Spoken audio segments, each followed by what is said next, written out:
Hello guys, welcome.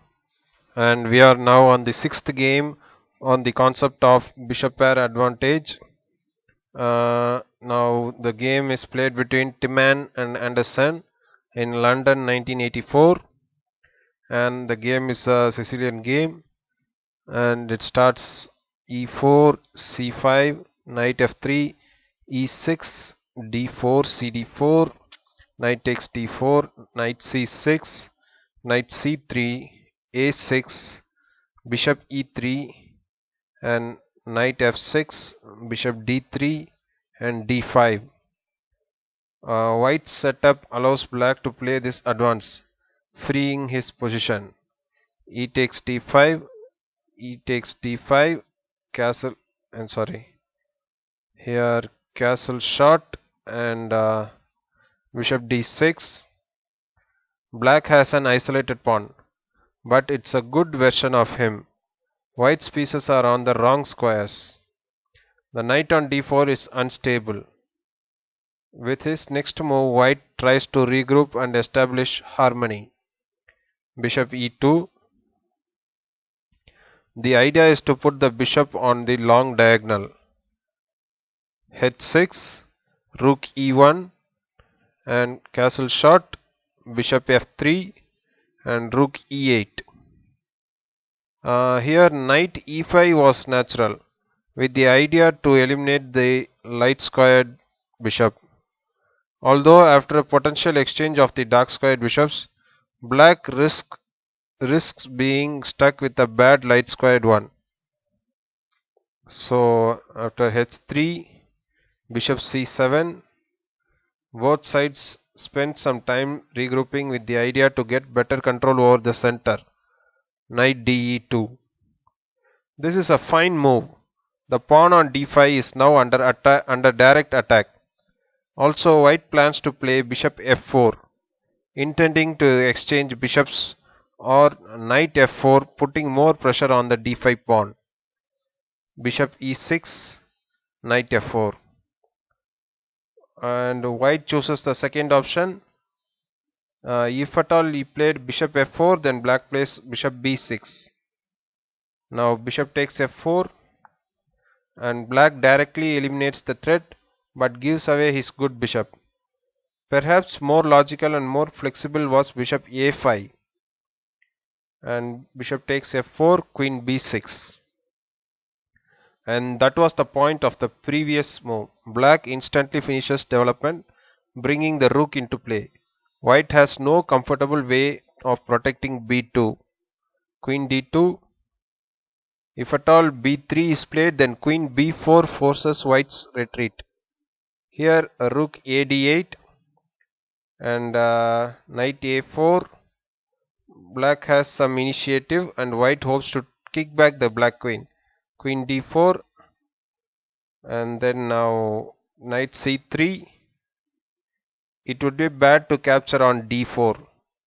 Then after queen takes d2, without the queens on the board, black's initiative would not be dangerous. White's bishop pair would be able to obtain activity. Here instead of queen takes d2, queen b6 should have been preferred. So after bishop takes d2, knight b4, rook a c1, bishop f5, and then rook takes e8, rook takes e8. And this position was black's goal. White's pieces are passive. The pawn on c2 is under attack. Protecting it with bishop d1 cannot be anyone's liking. However, White's reaction is just brilliant. Knight e2, knight takes c2, bishop c3. Now White is threatening bishop takes f6, followed by knight g3, capturing on d5. And now rook d8, g4, forcing the bishop to retreat to the king side and taking control of the f5 square. The bishop is unable to reach the queen side, where it is actually needed. Now bishop h7 and knight d4, knight takes d4, Bishop takes d4, bishop e4, bishop e2, knight e8 to prevent rook c7, and f3, bishop g6. And now how to assess this endgame? White is a pawn down, but only formally. However, firstly the white rook dominates on the open file, paralyzing black pieces on the 8th rank. They must control the c7 and c8 squares, preventing infiltration.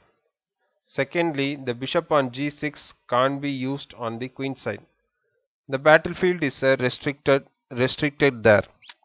Moreover, there are no good prospects for black's pawn play.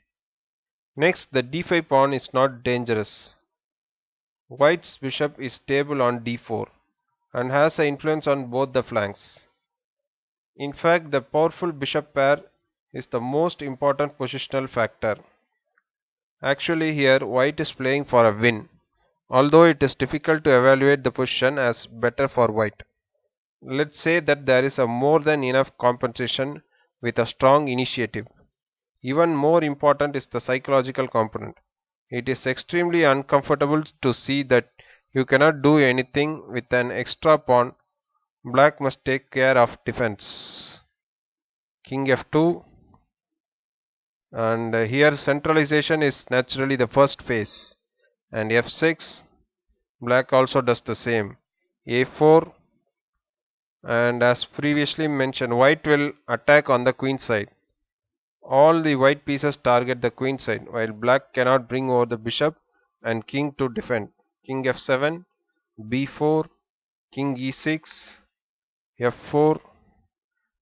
White firstly wants to gain more space and invites the bishop to e4, where he predicts it will be useless. b5 was also a good move here. Bishop e4, b5, and after a takes b5, f5 check, and then king e7,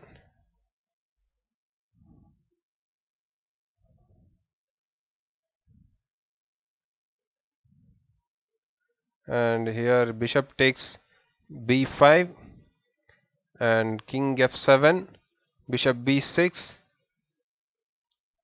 Now the bishop can leave d4, rook a8, bishop d7. The b7 pawn is in danger. Also the black king faces problems. Now g6, a5, and then king g8. And this is the black's final mistake, also a serious one. Here instead g takes f5, then g takes f5, and king e7, bishop c8, and d4 was more resistant, but black goes king g8, then f takes g6, then bishop takes g6, rook c8, rook takes c8, bishop takes c8, and black resigned here. And be careful in your games. In some positions the bishop pair is worth more than a pawn. Do not fall victim to an illusion. An extra pawn is not always a reason to play for a win. And bishop, and here after knight d6, bishop takes b7, knight takes b7, a6. This would have been a pretty end, so that's why black resigned here. Okay guys, I hope you would have enjoyed the game. I'll meet you in the next game. Thank you all.